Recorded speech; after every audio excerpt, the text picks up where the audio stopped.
હરિઓમ મિત્રો, આપણે ગુજરાતી 1 જેની અંદર પાઠ ભણતા હતા 12મો નવા વર્ષના સંકલ્પો, જેના લેખક હતા બકુલ ત્રિપાઠી. આપણે ખબર છે કે લેખક છે એવું માનતા હતા કે જ્યારે આપણે નવા સંકલ્પ લઈએ ત્યારે આપણું નવું વર્ષ એટલે કે બેસતું વર્ષ કહેવાય. આપણે ઘણી વખત સંકલ્પો તો લઈએ છીએ પણ સંકલ્પો છે એ પાડતા નથી. કયા કયા આપણે સંકલ્પો જોયા હતા યાદ કરો તો કે 3 કલાક વાંચવું ને વાંચવું જ, રોજ સવારમાં વહેલા ઉઠી જવું, નિયમિત નોંધપોથી લખવી, 1.5 કલાક કાંતવું, કોઈ દિવસ ચા પીવી નહીં, જે દિવસે કસરત કરવી ન હોય તે દિવસે જમવું નહીં. અને જેટલી સંકલ્પ પાડવાની મજા છે એના કરતાં તો પાડતા નથી એમાં વધારે મજા આવે છે. આવું આપણે થોડું ઘણું આગળના તાસની અંદર શીખેલા હતા. છેલ્લે આપણે બેસતા વર્ષના દિવસે જે મોટાભાગના સંકલ્પો લેતા હોય કે કોઈ દિવસ ચા ન પીવી, એ આપણે પ્રસંગ જોયેલો હતો કે ચા ન પીવી, કેટલા દિવસ સુધી ચા વિના રહી પણ શક્યા, પોતે બીમાર પડે છે, ફરી ચા લઈ લે છે હાથની અંદર અને દિવસના 7થી એના વધારે પણ કપ છે એ ચાના પીવાઈ જતા હતા. ત્યાં સુધી આપણે શીખ્યા. હવે આપણે આગળ ચા છોડવાનો બીજો જ એવો લોકપ્રિય સંકલ્પ, અહીંથી આપણે બીજો એવો સંકલ્પ જે ચા છોડવા માટેનો હશે એના વિશે આપણે વાતો કરીએ તો આપણને કહે છે કે ચા છોડવા જેવો જ બીજો એક લોકપ્રિય સંકલ્પ છે સિગરેટ છોડવાનો. કયો છે? સિગરેટ છોડવાનો. ઘણા બધા લોકોને સિગરેટ, તમાકુ, પાન, કોઈ વિમલ છે એવા મસાલા ખાવાની પણ આદત હોય છે, એટલે કે ટેવ હોય છે. ઘણું ખરું અરસિક પત્નીઓમાં અને દુષ્ટ ડૉક્ટરોના આગ્રહથી આ સંકલ્પ કરવો પડે છે. ઘણાના પત્નીઓના કહેવા છતાં પણ એ પુરુષો છે આ આદત છે ને છોડતા નથી અને ઘણાય છે આ આદતને છોડી દે છે. ક્યારેક ડૉક્ટર છે એની સલાહથી પણ આવી આદતો છે એ છોડવી પડતી હોય છે. પણ અમરપટ્ટો તો ભાઈ કોણ લખાવીને લાવ્યું છે? સિગરેટના ધુવાડાની જેમ આપણા સંકલ્પને પણ વેરાઈ જતાં વાર લાગતી નથી. શું કીધું કે એવું તો કોણ વ્યક્તિ છે કે જે કાયમના માટે જીવતું જ રહેવાનું છે, આપણે એવું કહેવાય છે, એવું તો કોઈ વ્યક્તિ અમર થઈ ગયેલું નથી. કેમ કે આ સમય જ એવો ચાલે છે કે જેની અંદર કોઈ વ્યક્તિ અમર છે થઈ શકે નહીં. ક્યારે કોની ચિઠ્ઠી ફાટી જાય એ ખબર હોતી નથી, કોઈ લખાવીને આવ્યું નથી. પણ આવા સંકલ્પ છે થોડીક વારની અંદર પણ વેરવિખેર થઈ જાય છે. પછી કેટલાકને તો વળી દરેક કામ નિયમિત થઈ જ જવાની ધૂન છે વળગે છે અને એ કેટલા દિવસ તો કોઈ એવું નક્કી કરેલું હોય કે ભાઈ મારે આટલા દિવસની અંદર આ કામ પૂરું જ કરી નાખવાનું, તો કોઈ પણ સંજોગોની અંદર પોતે એવો પ્રયત્ન કરે છે કે હું આ કામ છે એને પૂર્ણ કરું. જો એ કામ પૂર્ણ કરીએ પણ એ બહુ સારી બાબત કહેવાય, બરાબર છે. પણ હવે આપણને આની અંદર શું કહે છે તો જુઓ, જ્યાં સૂરજ જેવો સૂરજ પણ વર્ષમાં અમુક મહિના રોજ થોડીક સેકન્ડો મોડો ઉગે છે, પછી પાછો અમુક મહિના આઈસ્ક્રીમ પાર્ટીમાં આવી જાય, મિત્રોની જેમ રોજ થોડી સેકન્ડ વહેલો ઉગે અને ત્યાં નિયમિત થવાની મેચા રાખનાર પામર માનવી વળી કોણ? આવો એવું કહે છે કે ભાઈ સૂરજ છે એ પણ કોઈક દિવસ વહેલો ઉગે, ક્યારેક મોડો ઉગે છે. તમને ખબર છે કે એમાં પણ દિવસો છે ઘટે છે અને વધે છે. તો આપણે તો માનવી છીએ, તો માનવી છે બરાબર, તો એમાં તો એવું ચાલ્યા રાખે એવું આ કવિ છે અહીંયા કહેવા માગે છે. ત્યારબાદ કીધું છે આપણને કે હા, કેટલાક મહાપુરુષો નિયમિત બની શક્યા છે પણ ખરા, પણ કેટલાક લોકો નિયમિત છે એટલે કે મહાપુરુષ થયા નથી. આ પણ એક વસ્તુ વિચારવા જેવી છે કે જે લોકો મહાપુરુષો બન્યા છે એના કાંઈક એવા જીવનની અંદર નિયમિત એવા નિયમો હશે. પણ અત્યારે તો આ સમયની અંદર કે 100-5થી 10 વ્યક્તિ એવા છે કે જે નિયમિત ધારાધોરણે કામ છે એ પોતે નિયમિત કરી જ લે છે, છતાં પણ એવું કહેવા માગે છે કે મહાપુરુષો છે બન્યા નથી. પણ મહાપુરુષ છે એટલે નિયમિત થઈ શકે છે.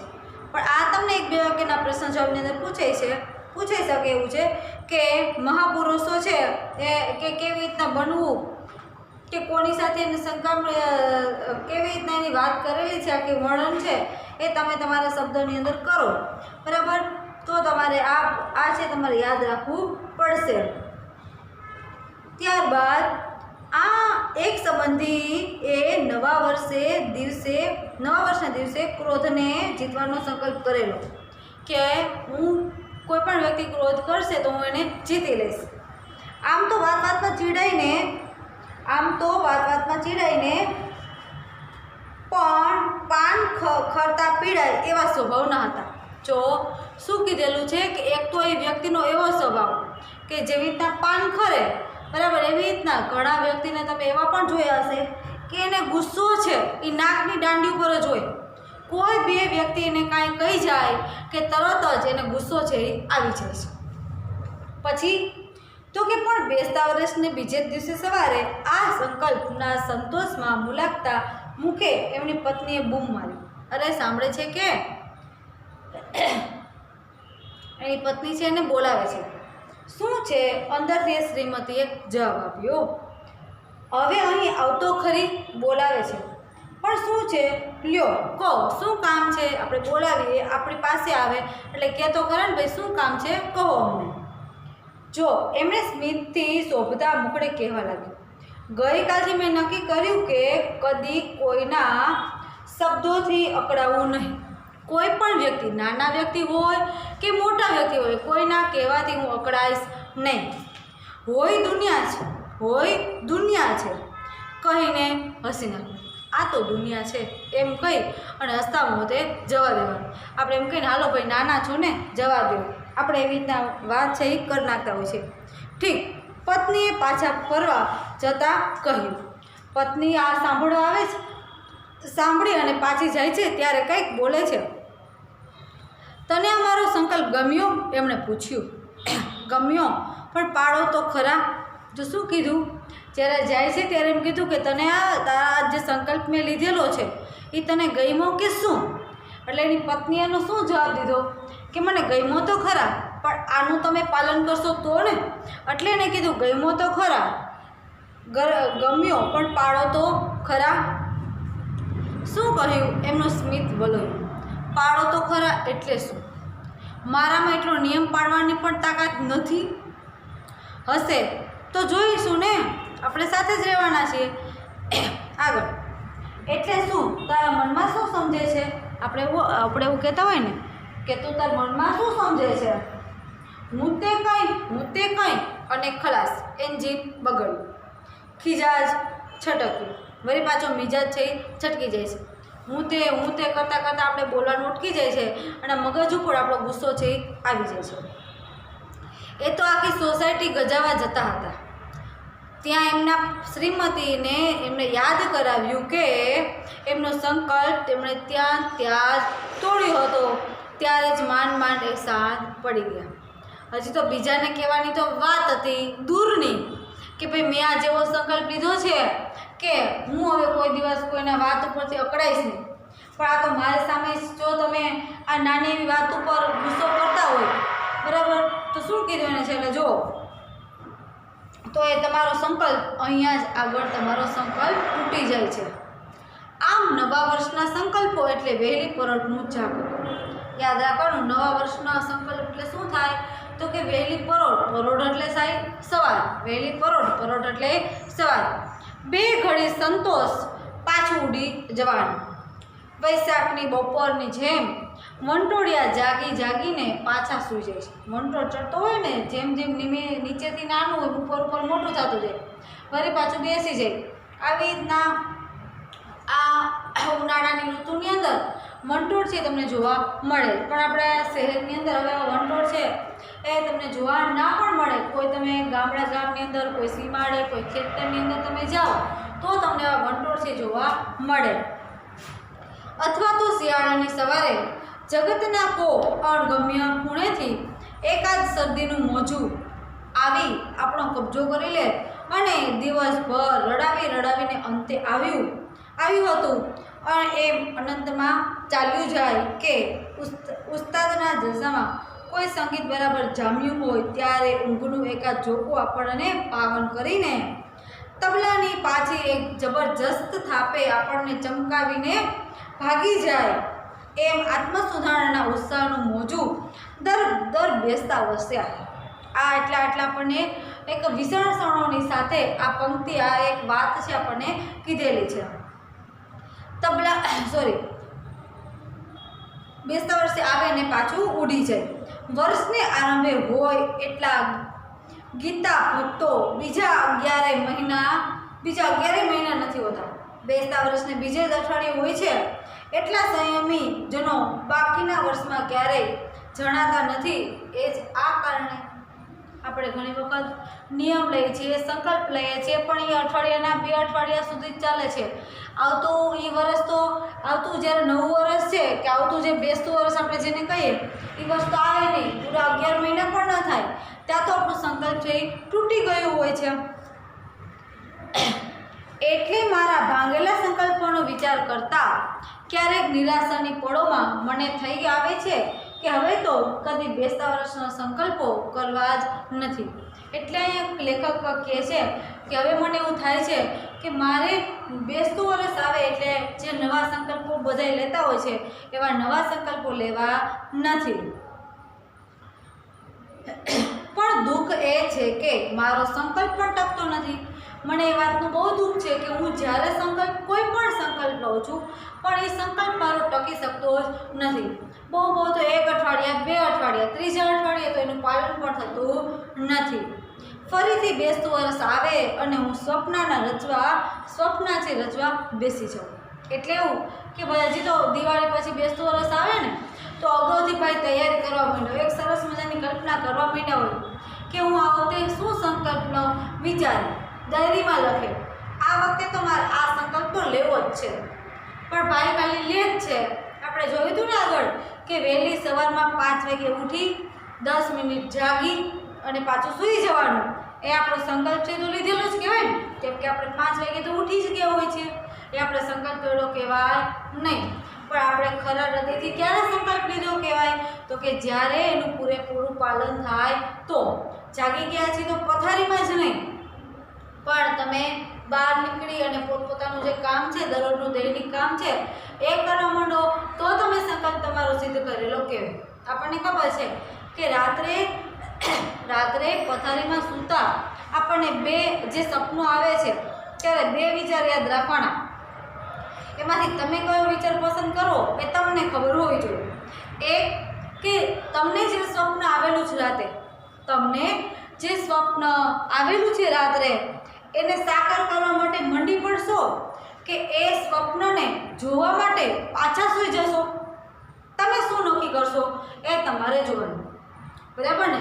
આપણને તો ખબર પડે એટલી કે જે સંકલ્પ મારે લેવો છે, અથવા તો મેં હમણાં તમને વાત કરી હતી સ્વપ્નની, તો સ્વપ્નમાં તમે જે કોઈ વિમાન ચલાવવું, કોઈ કલેક્ટર બનવું, કોઈ આગળ એવું સીએ કરવાનું જો તમારું સ્વપ્ન હોય, કેમ કે ઘણી વખત બને એવું કે રાતે તમે જે કોઈ સ્વપ્ન જોતા હોય કે વિચાર કરતા હોય એ તમને સ્વપ્નની અંદર પણ આવે.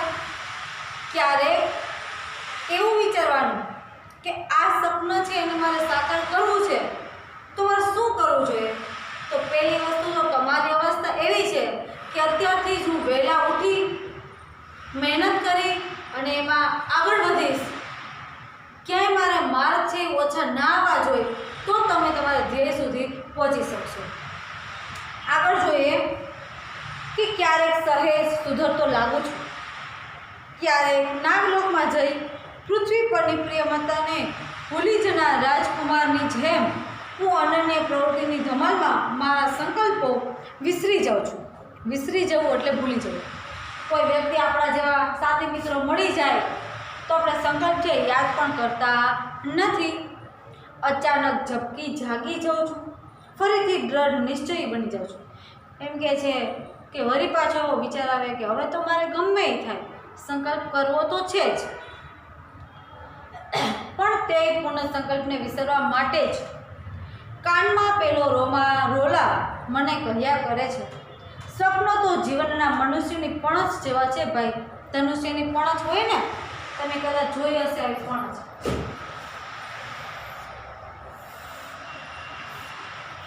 આ હોય ને આ એને કહેવાય પણજ. શું કહેવાય એને? પણજ. પણજ ખેંચાય તો ક્યારેક કાર્યનું તીર નિશાન ભણી એટલે ઉડે. આ તમે ખેંચો, આને ખેંચો એટલે આ તીર છે, આ તીરને અહીંયા ભરેલું આ ખેંચાય એટલે તીર આગળ જાય ને. એ જે કામ કરવા માટે, કાર્ય એટલે કામ. પછી કે છે શબ્દ નિશાન ભણી ઉડશે, એ કામ તરફ તમારું તીર જશે, ભણી જશે એટલે એ તરફ. અને મારા બધા સંકલ્પોના રોપા ફૂલી ફાલી મેઘી ઉઠ્યા હશે. અને પછી જો તમારા જે સપન છે એ મેઘી ન ઉઠે તો તમારે કેવું? એવા દિવસની કલ્પનામાં હું અહીં નહીં પાડેલા સંકલ્પોની વ્યગ્રતા વિસરી જઉં છું. એટલે એવું કહે છે કે ભાઈ હું આમ કરતાં કરતાં મારા જે જૂના સંકલ્પો છે લીધેલા એને પણ હું ભૂલી જાઉં છું. આવી રીતના પણ આપણે જીવનની અંદર સંકલ્પ તો લઈએ છીએ, પણ હું પણ તમને એટલું કહીશ કે તમે જે સંકલ્પો લ્યો છો તો સંકલ્પો છે એનું તમારે પાલન છે એ કરવું જોઈએ. ખાલી સંકલ્પ લેવા ખાતર લેવાનો હોય નહીં. આપણે જોવાનું છે તમને ભાષા સજ્જતાની અંદર દ્વંદ્વ સમાસ. આપણે દ્વંદ્વ સમાસ આગળ ગુજરાતી બહેનો જ્યારે તાસ હતો ત્યારે આપણે શીખી ગયેલા છીએ.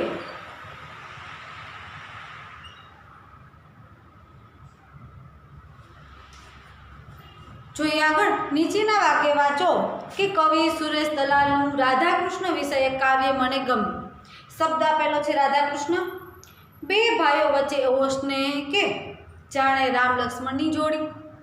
5-10 રૂપિયા વધારે થાય તો ફિકર નહીં. ઉપરના 3 ઘાટા અક્ષરે લખેલા છે શબ્દો રાધાકૃષ્ણ, રામ લક્ષ્મણ અને 5-10. આને ધ્યાનમાં રાખી એટલે આપણને તરત ખબર પડી જાય કે રાધા અને કૃષ્ણ, રામ અને લક્ષ્મણ, 5 કે 10. તો આ કે અને અણ જે એનાથી બને છે દ્વંદ્વ સમાસ કે છે. પરંતુ 5 કે 10 એવો અર્થ નીકળે જ્યારે પ્રથમ 2 વાક્યની અંદર રાધા અને કૃષ્ણ, રામ અને લક્ષ્મણ એવો અર્થ છે આપણને કીધેલું છે. અને આમ રામ કૃષ્ણ રાધા લક્ષ્મણ રાધા કૃષ્ણ 5-10 આ સમાસ છે. જો હવે તમને અહીં આપેલું છે સમાસ એટલે શું? તો કે 2 કે તેથી વધારે શબ્દો સાથે બેસીને એક નવો અર્થ પ્રગટ થતો એટલે એને કહેવાય સમાસ. સમાસના જુદા જુદા પ્રકારો એની અંદર ઉદાહરણો એની અંદર આપેલું છે. દ્વંદ્વ સમાસ. તો દ્વંદ્વ એટલે શું થાય? યાદ કરો. દ્વંદ્વ એટલે શું થાય? જોડવું. બરાબર. જ્યારે સમાન અધિકાર ધરાવતા 2 કે તેથી વધારે જે શબ્દો છે એ જોડાઈને જ્યારે છૂટા પાડીએ છીએ ત્યારે કે અને મુકાય ત્યારે બને છે દ્વંદ્વ સમાસ. આપણે જે પાઠ ભણ્યા છે આ પાઠની અંદર આપણને દ્વંદ્વ સમાસના ઘણા બધા ઉદાહરણો છે એ મળી રહેશે. તો આપણે આ જ પાઠમાંથી દ્વંદ્વ સમાસના ઉદાહરણો છે એ શોધવાના છે. હવે આપણે સૌપ્રથમ વાત કરીએ અભ્યાસ. આપણી પાસે સમય છે તો પાના નંબર 10 ઉપર તમને અભ્યાસ આપેલા છે, તો અભ્યાસના પ્રશ્નો જરાક કરી લઈએ.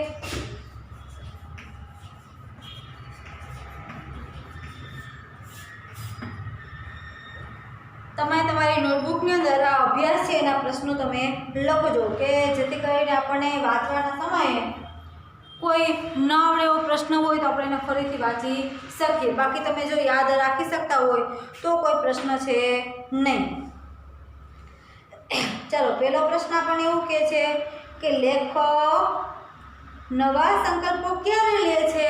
તો આપણને યાદ છે કે લેખક નવા સંકલ્પો બેસતા વર્ષના દિવસે લે છે. કયો દિવસ? બેસતા વર્ષ. બરાબર. ત્યારબાદ વહેલા ઉઠવાથી કેટલા વર્ષ બચાવવા માગે છે? વહેલા ઉઠવાથી કેટલા વર્ષ આવશે? 50 વર્ષ. પહેલાની અંદર શું શબ્દ આવતો હતો આપણો? બેસતા વર્ષ. અહીં તમને લખી દઉં છું શોર્ટની અંદર. બેસતા વર્ષે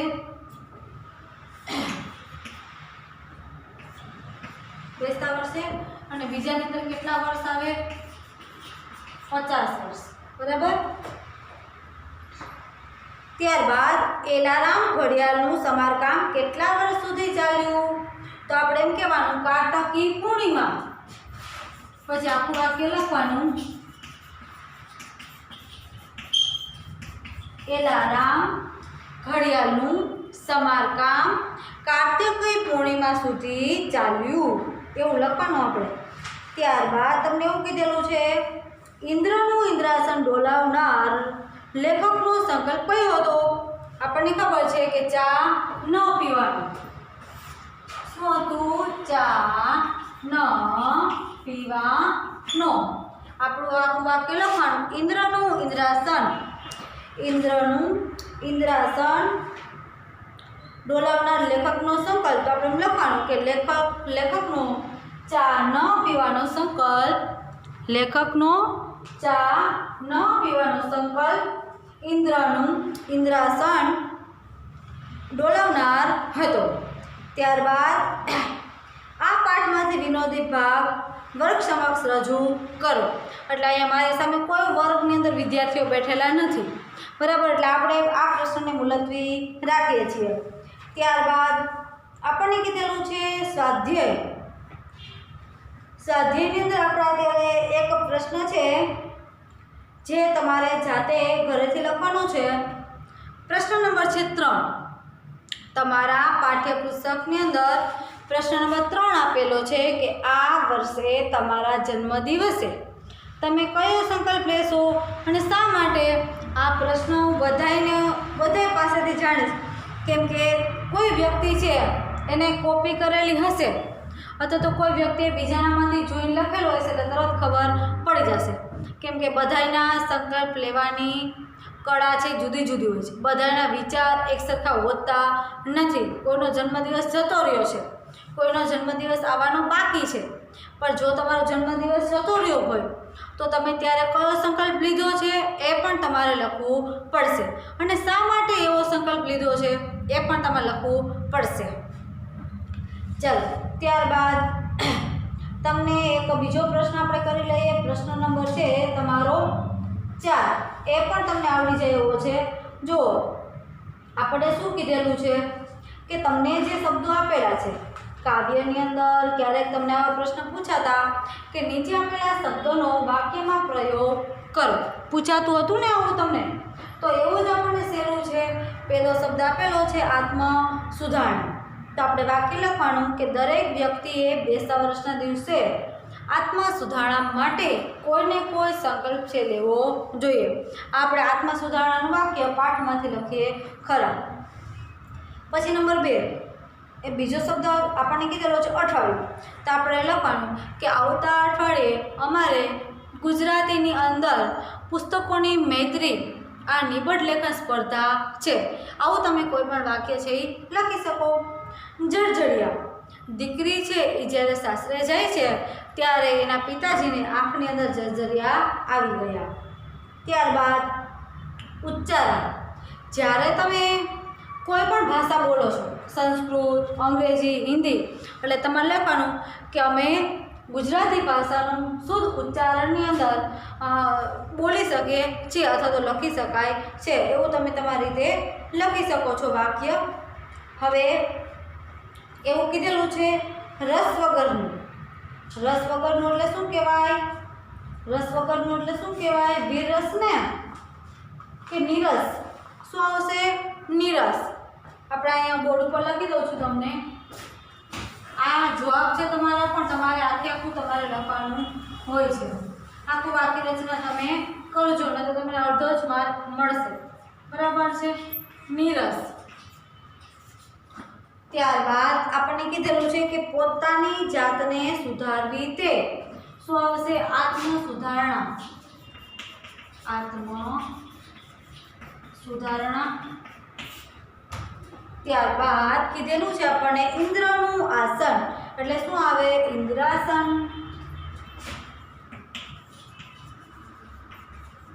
ઇન્દ્રાસન. નંબર 4, ફરીથી જન્મ લેવો તે એટલે શું કહેવાય? પુનઃ જન્મ. પુનઃજન્મ. અને દ્રઢ નિશ્ચયવાળું એને કહેવાય દ્રઢ નિશ્ચયી.